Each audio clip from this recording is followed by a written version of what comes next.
Hello, and welcome to the Angry Ewok channel. Today, we'll be doing several different things, but the primary gist of it will be maneuvers, getting every bit of advantage you can out of the maneuver template. We'll be discussing inside turns, tail whipping, all the different things that you can do in Armada to gain yourself a little bit of extra distance due to weird space geometry.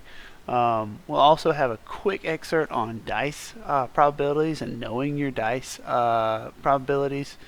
And then we'll also do a quick touch on a focus ship that you're seeing a lot of. Seeing a lot of Patriots Fist. I'd like to go over that quickly so that people that are unaware of it or are unfamiliar with what I'm talking about can see what it does and some advice on how to counter it.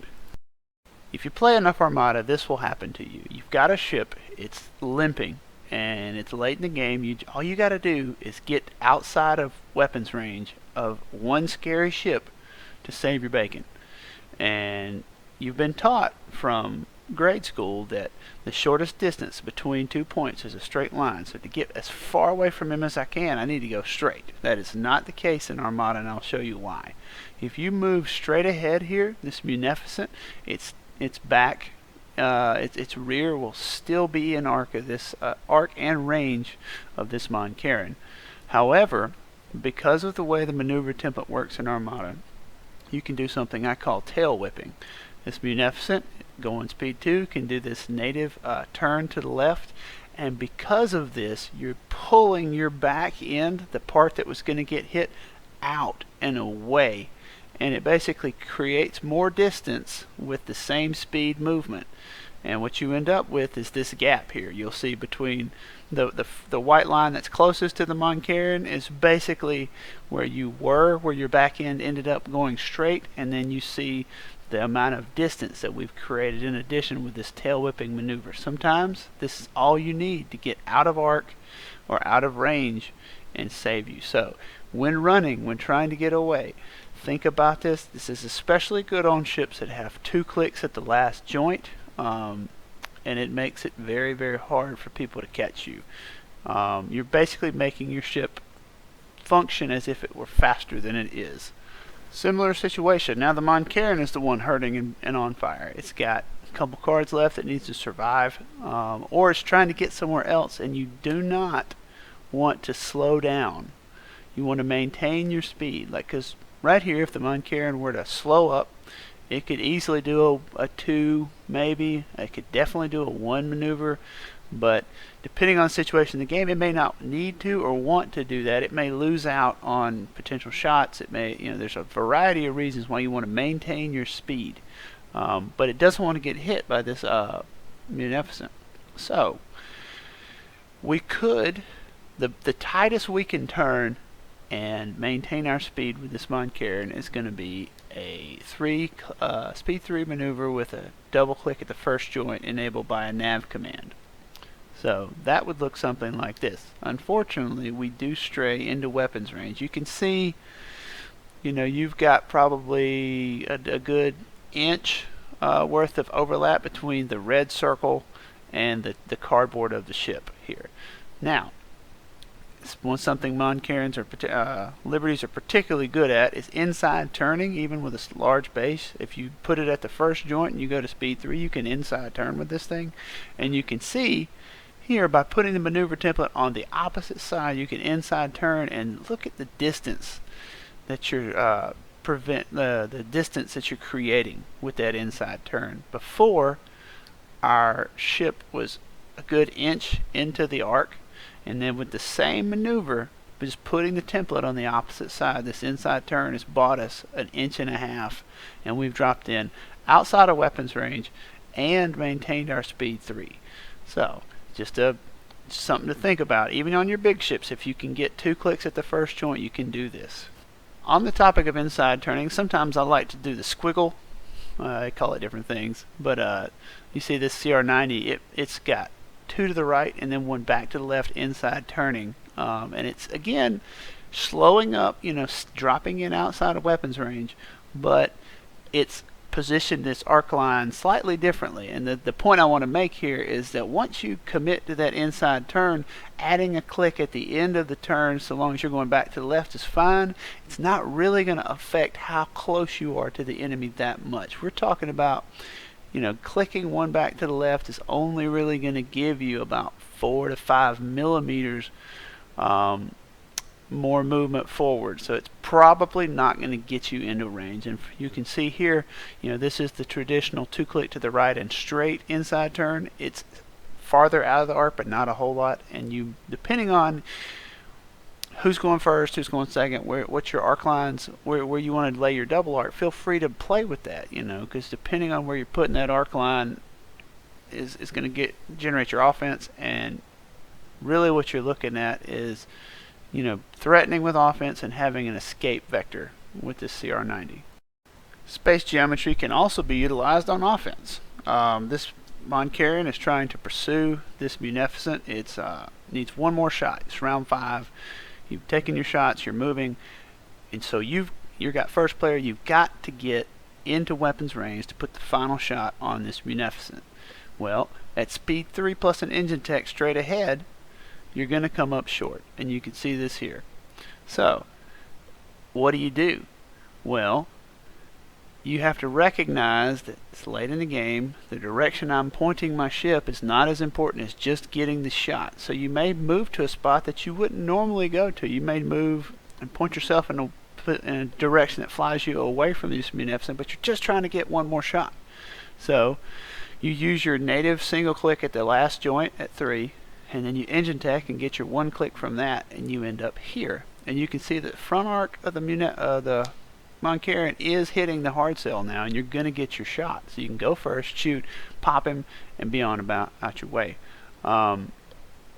Because when you're turning, you're whipping that outside edge forward. And so you're gaining more ground, just like we saw in the whipping, the evading whip to move your back end away from something. This is throwing your front end towards something. This is because we play with little rectangles, and because the template is notched, you can go around a curve in Armada and physically go faster than you can in a straight line. And we're using that to our advantage here. Ships that have a double click at the last joint are even better at this. You can see if the Moncarian for some reason had a double click at the last joint, boom, it's gone even farther. This is not a particularly good position for the Moncarian, but it's a good position for many other ships. And you can see these two white lines are trying to give you kind of a visual of the amount of distance that you're creating with this motion. You're extending your cardboard this much farther by doing this turn. Sometimes this will put you in a bad position for later, so this is often done late in the game when you're just reaching for a shot. But think about this, this can save your bacon. So something that I've been talking about, alluding to in several of my videos recently, but haven't actually done, is a segment on dice. And these are the 3 colors of dice, and these are all the facings on those dice. You can see, a red dice has 2 facings that are hits, a double, 2 crits, accuracy, and 2 blanks, and then so on and so forth. You can see the rest of them. And then this chart was very useful. I didn't make it. I picked it up offline. But you'll see the first column is the average damage with 1, 2, and 3 dice of that color. And then against ships and squadrons, and you got the probability of damage. That's the probability of getting at least 1 damage against a ship and a squadron. And then the probability of a critical effect, the probability of getting a critical effect to trigger against a ship, or the probability of an aim. And this is out of 1, so like you could just make these all percentages if you need to by moving the decimal 2 places to the right.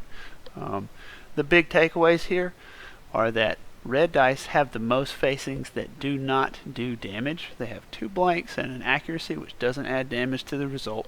Blue dice don't have any blanks, and they are the most accurate dice. They have 2 accuracies, and then the rest of their hits or crits. And then black dice do not have any accuracies. You can't H9 a black dice to an accuracy. You can't ever re-roll it into an accuracy. Don't friggin' try. Somebody somewhere I mean, it happens. You'll add a black dice to a shot against a flotilla, and you're literally doing nothing. Um, so just you don't have to like know this chart cold, though. Most players tend to after a while after playing the game. But the big takeaway is, you know, if you're looking for accuracies, know that you want to add blues. If you're looking for damage both against ships and squadrons, if you can add blacks, add blacks. And red dice, because they have more facings that are not giving you damage, they're the most likely to need fixing. And just kind of keep that in mind. So our last segment, we want to talk about a ship that you'll see at tournaments, a ship that you need to be prepared for, Patriots Fist. And before we go any farther, no, I haven't gotten raffle stomped by Patriots Fist. It's hit me a couple times, and it's been frustrating. But this is not me venting some salt about the thing. This is me trying to approach this from a completely objective point of view. And if you disagree with my opinion, that's fine. But I want facts. I want unheated, emotionless reasons to dispute what I'm saying, other than, well, they said it's legal, so it's good. We can play with it. But Patriots Fist, the base ship you see before you is the most common one you'll see. Is the Recusant Light Destroyer. 4 dice in the front, 4 red in the front, 3 red out of the side. Blacks on the sides, allowing you to swivel in blacks potentially, and not something you want to tangle with at close range. What you'll see a lot of times is you'll see a ship that's kind of loaded out like this. You'll see the Recusant Light Destroyer with the Patriots Fist title. That is always going to be on every single Recusant Light Destroyer that you see. The first one will have Patriots Fist, no questions, no discussions, no other way about it. It's so good. It's like seeing a Demolisher, a Gladiator without Demolisher. It doesn't happen.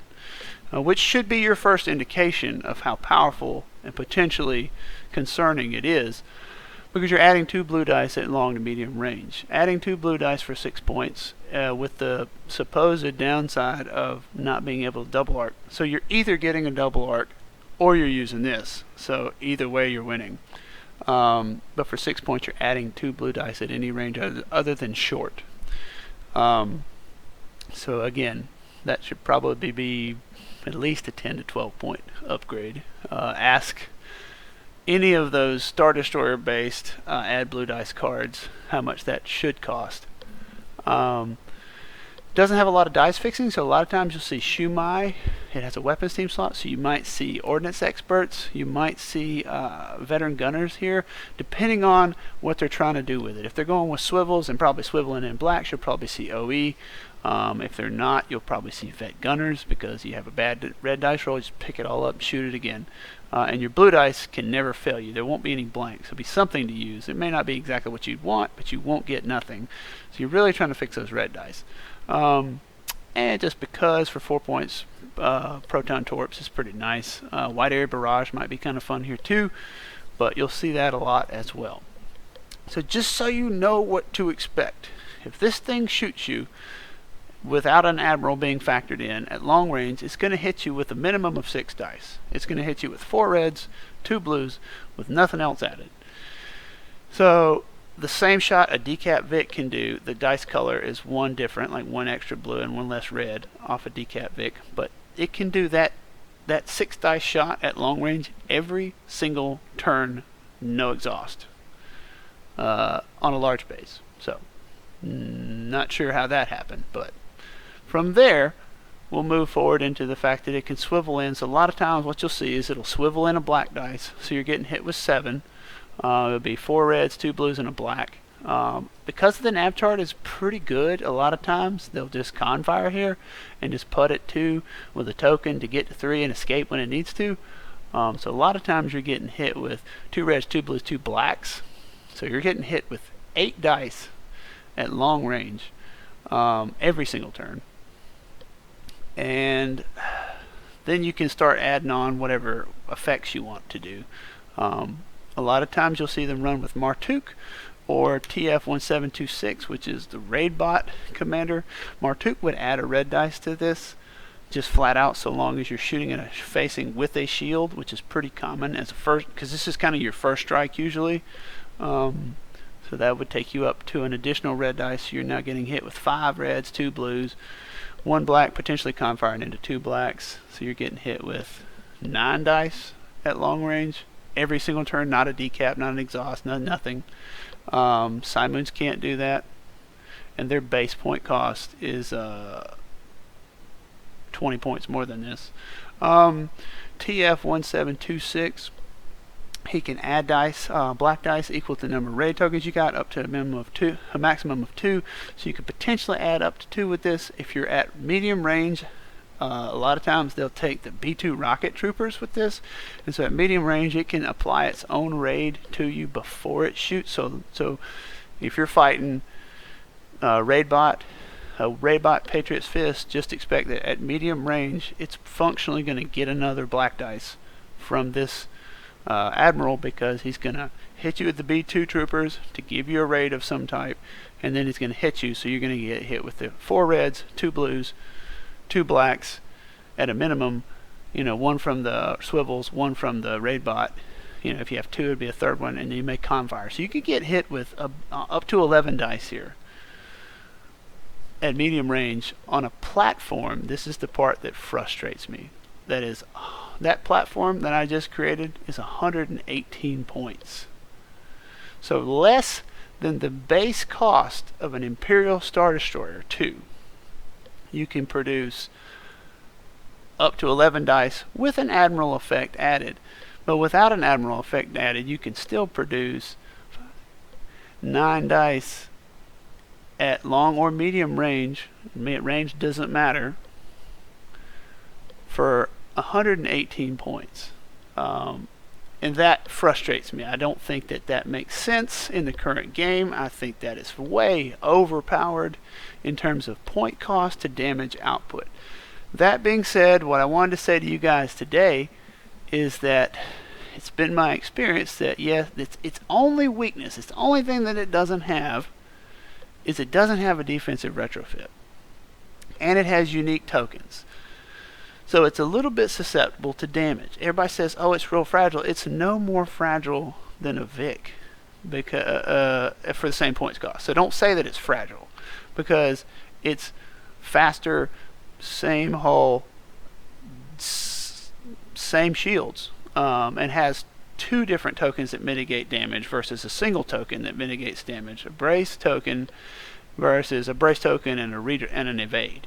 But it's been my experience that if you try to avoid this thing, you probably are not going to be able to, because at speed 3 it'll probably catch you. All it has to do is get into red range to do its damage. It doesn't have to close with you. So a lot of times first instinct upon hearing this is, well, I need to run from this thing. And sometimes with deployment being lending itself to that, you might do that. But typically, if you have a choice, just like with something long range and scary like the Super, if you run from it, it'll hunt you down and you'll just die tired. Don't run, turn and fight it. My advice to you is, if you can get any kind of firepower on it consistently, do it, and try to silence this thing in 1 to 2 rounds, because you cannot take that amount of firepower multiple rounds. So prioritize it, burn it to the ground. These ships, for all their offensive firepower, have not really been making it to the top of tournaments. And so, you may say, well, it can't be overpowered if it's that. I think it has a lot more to do with the supporting cast around it. I think Separatists are much better than clones. I think that their nav charts lend themselves very well to Armada, versus clones don't. And I think that there are a lot of strong Separatist lists out there. It just, the results have not supported that recently. I think that will change as people become more experienced with Separatists and comfortable playing them. But if you're going to a tournament, if you're going to a game night against somebody that plays Separatist, you should be aware of this ship. You should have a plan for it. And my advice to you, in a vacuum, not knowing the game state, not knowing the player, not knowing the asteroid situation, not knowing the mission, is if you have a choice, don't run from it, turn and fight it. because if you let it attrition you, you will lose, because there's no way you can trade damage for damage with this thing at long range, and it's going to use its evade to mitigate your best dice, and if it gets in trouble, it'll just skate out of there. I say crowd it, bully it, kill it. Thank you for watching. I hope this was informative, hope this was helpful, hope you'll come back. This is a picture of a game I played a couple weeks ago. That's my Venator 2. I got a spat launcher, and that's my little red spat token sitting there. That was a horrific double arc. Guys, I hope you're getting games in person if you can, because as much as I play online, as much as I enjoy playing online, getting together with people and playing this game is what it's about. And it's just so much better if you can. I really hope that we can get back to that, and I encourage you, if you're watching these videos and you haven't played a lot, or you're looking for a gaming group, please take the time to do it, because it really, that camaraderie and that, you know, putting the ships on the table is so much better, and it's such a the reason we play this game is because it's a physical in-person game. If this game were a video game, it wouldn't be that good of a video game.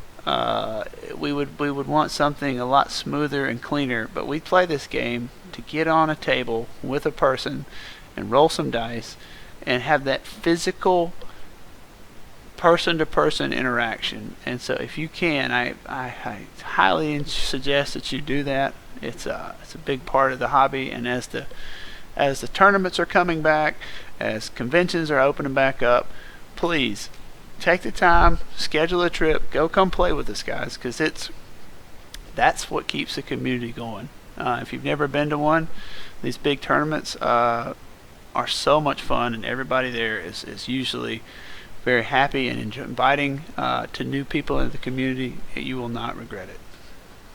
See you again next time.